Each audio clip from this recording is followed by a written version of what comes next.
he moved up in weight. He's beaten anybody that they put in front of him. He beat an undefeated fighter in Errol Spence that everybody thought was just like, one of the best fighters out there, which he was. Because boxing is not all about knocking somebody out. Yes, that's part of it. That can happen, but boxing is a sport where you can outpoint somebody too. Terence Bud Crawford's training camp for his upcoming super middleweight clash with Canelo Alvarez is in full swing. On his first day back, Crawford showcased sharp combinations, explosive footwork, and intense focus. His camp emphasizes strength, stamina, and strategic sparring against Canelo-style partners. Despite moving up to 168 pounds, Crawford remains confident, stating, "I'm going to shock the world." The bout is set for September 12th.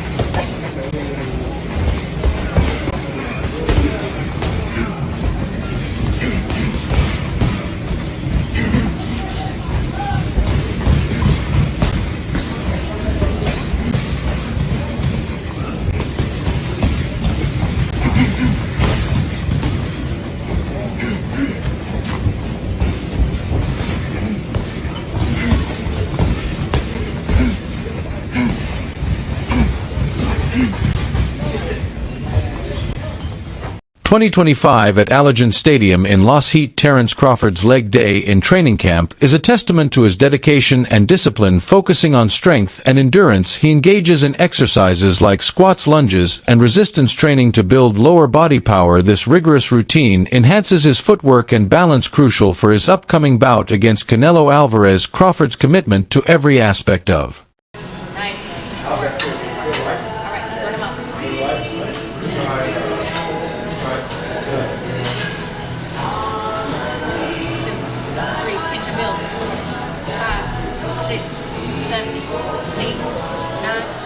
training underscores his readiness to face challenges in the ring. 2-5 Terence Crawford's sparring sessions ahead of his bout with Canelo Alvarez highlight his exceptional jab skills. Facing partners who emulate Canelo's style, Crawford employs his jab to control distance, disrupt rhythm, and set up combinations. His ability to switch stances seamlessly adds complexity, keeping opponents off balance. The strategic use of the jab is central to his preparation, aiming to neutralize Canelo's power and dictate the fight's pace.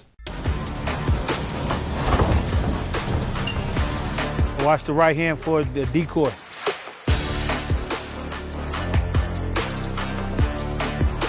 Y'all know chess?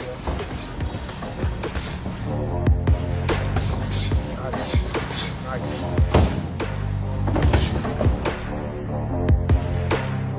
That's how Star work. You know how to work. You know how to get the most out of everything. Good job, champ. Nonito Donaire, another respected figure in boxing, points out Crawford's exceptional footwork and mobility.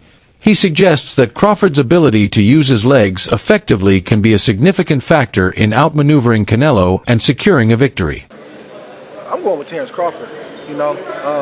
Big weight jump, a dangerous fight, but somebody's got to prove to me that they can break Terence Crawford's will and that he can't figure it out against you.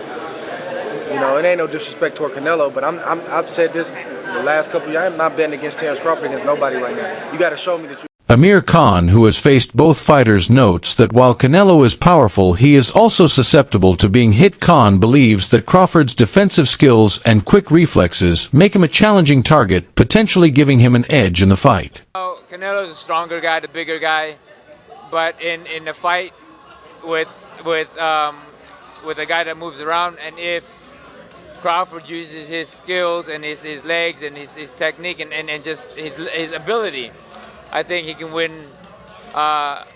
He can win the fight in decision, as long as he doesn't get hit with those big shots from Canelo. Of course, Stevenson praises Crawford's versatility, stating that Bud can do anything regardless of his opponent's size. Stevenson highlights Crawford's ability to adapt and execute various strategies, making him a dangerous contender against any fighter. I fought them both. Like, what are the differences between them? Canelo's strong and he's easily hit. Very easily hit, very easily. Compared to when I fought against Crawford, I couldn't hit clean. They both hit hard because, and you could see the strength when I was fighting against Crawford. He is very strong as well. So, look, yeah, but why does he need to give that much away? He's pound for pound #1 in the world. Why does he have to go for fighting Canelo? Canelo Alvarez's recent bout with William Skull has sparked concerns regarding his current form, particularly his low output in their 12-round fight. The pair threw a record low 445 punches, which highlighted Alvarez's lack of activity and engagement. Critics pointed to his diminished aggression and questioned his ability to keep up with younger, faster opponents like Terence. Crawford. This performance has raised doubts about whether Alvarez, once known for his dominance in the ring, can still compete at the highest level. Many are now wondering if age and accumulated wear will affect his ability to handle a challenger like Crawford. And after really the Triple G fight is when we've seen the slippage on Canelo. And over the last 2 years, it's been immediately apparent. It's been apparent straight away over the last 2 years. Canelo's feet have always been slow. He's always been very slow-footed.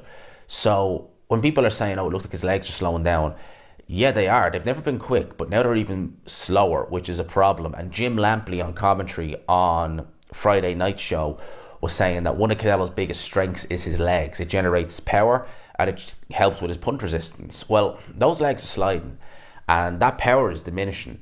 Canelo hasn't had a stoppage win now since he knocked out Plant in 2021. And yeah, he's dropped some of these guys, not been able to go through the gears. His gas tank, you can put that into question as well. And Canelo Alvarez, come July, be 35 years old. So he is, look, Canelo's been around so long and his real prime was in his mid-20s. So we associate Canelo, mid-20s to early 30s. So we kind of associate Canelo with that. I don't want to say ever young, but you know, he is still young, just not in boxing senses. But he's been around so long, 20 years a pro, and he's been at world levels for probably 15 of those. You're going to expect some slippage. And I think in this fight, an opponent, it was very negative, yes, but an opponent who Canelo Alvarez of 5 years ago would have handled